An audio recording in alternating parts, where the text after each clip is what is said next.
Welcome to the Nevis Newscast for Tuesday, February 21st, 2023. I am Bronte Swanston Hendrickson. It is imperative that the rules which govern the Nevis Island Assembly as set out in the Constitution, the National Assembly Elections Act, and the scheduled standing orders of the National Assembly are known and applied. So advises President of the Nevis Island Assembly, the Honourable Michelle Slack. Historical conduct in the House from time to time shows deliberate attempts to abuse or disregard the rules. For my part, there are a few that I feel compelled to highlight so that we may have a common understanding of what is expected going forward as we cooperate to maintain the sanctity of the House. 1. Pursuant to Standing Order 39, no member is to address this House unless he or she is first recognized by the President and called upon to do so. 2. Pursuant to Standing Order 42, the general rule is that there should be no interruption when another member is speaking. There are 2 exceptions. 1. Points of order, and 2. Interventions. Members frequently abuse or disregard the usage of these parliamentary mechanisms. I have observed that members frequently rise under the guise of a point of order when no genuine point of order is applicable. Instead, the supposed point of order is being used by the members in an attempt to gain the floor to participate in the debate. This is an abuse of the rule, and in such cases, the member interrupting will be asked to resume his or her seat. During the Monday, February 20th sitting of the Nevis Island Assembly, the President encouraged the new members of Parliament to familiarize themselves with the applicable rules and urged the seasoned members to reacquaint themselves with and observe the same. Pursuant to Standing Order 48-2, during the course of the proceedings, the President sits when speaking. Members are required to stand, and no 2 members must be standing at the same time. This is all well known. Now, please note that whenever the President rises, any member then speaking or wishing to speak must immediately resume his or her seat, and the entire Assembly is to be silent. This is to quell a situation where members have become loud and disorderly.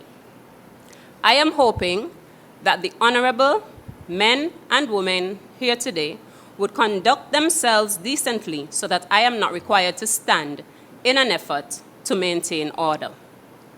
And 4, members of the public attending in the gallery and members of the Assembly, please ensure that your devices are set to a mode which would not disrupt the proceedings.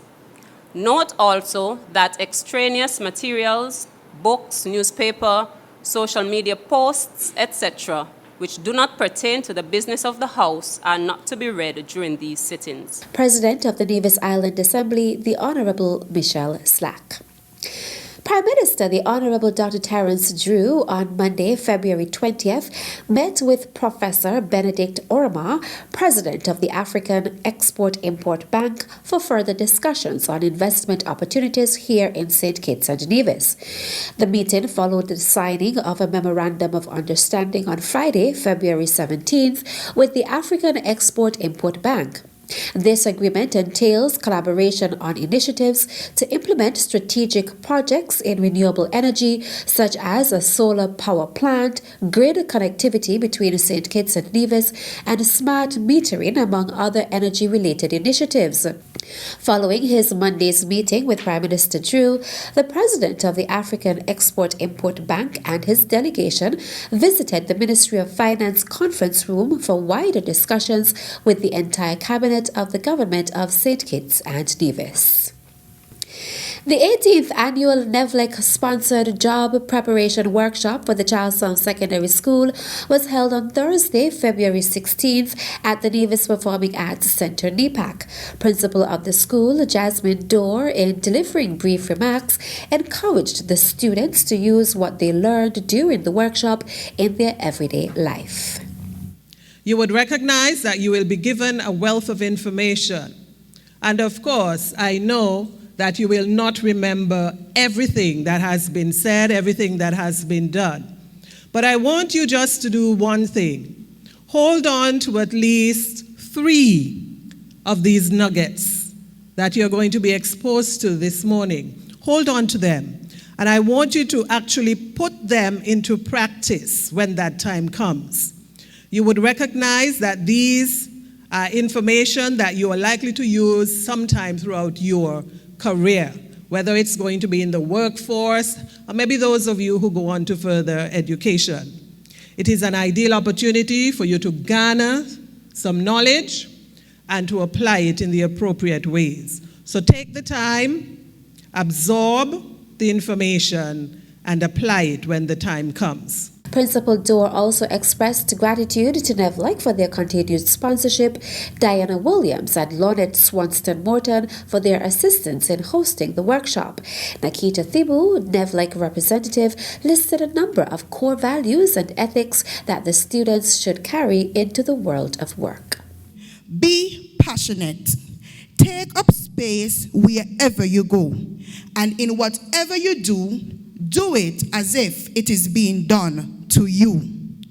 In closing, always remember to start where you are, use what you have, and do what you can do. I would like you to repeat after me. I will start where I am. I will use what I have, and I will do what I can do. The Deputy Principal Education Officer, Londa Brown, spoke on behalf of the Department of Education and encouraged the students to learn as much as they can and implement it in their everyday life. The theme for the day's event was, "By failing to prepare, you are preparing to fail." The opening ceremony was chaired by Felicia Manners. Teacher Nicola Paris sang the national anthem, and student Amir Paris played an item on the steel pan. The Department of Youth announces that nominations for the Youth Impact 12 Awards in the areas of sports excellence and youth development are open. The deadline for nomination in sports excellence is Friday, February 24th, 2023. The deadline for youth development is Friday, March 17th, 2023.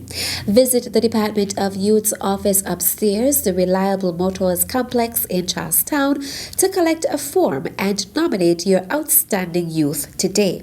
For further inquiries, call 469-5521, extension 6710 or 6711. Prime Minister of St. Kitts and Nevis, Honorable Dr. Terence Drew, invited representatives of the Eastern Caribbean Central Bank, ECCB, to attend Cabinet on Monday, February 21st, to discuss the legislative agenda for the Eastern Caribbean Currency Union, ECCU, which remains outstanding in St. Kitts and Nevis to date. The legislative agenda includes the enactment of Eastern Caribbean Central Bank Agreement Amendment Bill, enactment of Banking Amendment Bill, issuance of banking licenses regulations, issuance of banking abandoned property regulations, gazetting of payment system, Eastern Caribbean Automated Clearinghouse System, Amendment Rules 2021, decision on transfer of AML CFT regulation for entities licensed under the Banking Act to ECCB, and enactment of amendment to AML CFT legislation after completion of 2020 mutual evaluation, enactment of Eastern Caribbean Securities Regulatory Commission Agreement Bill, and enactment of Investment Funds Bill.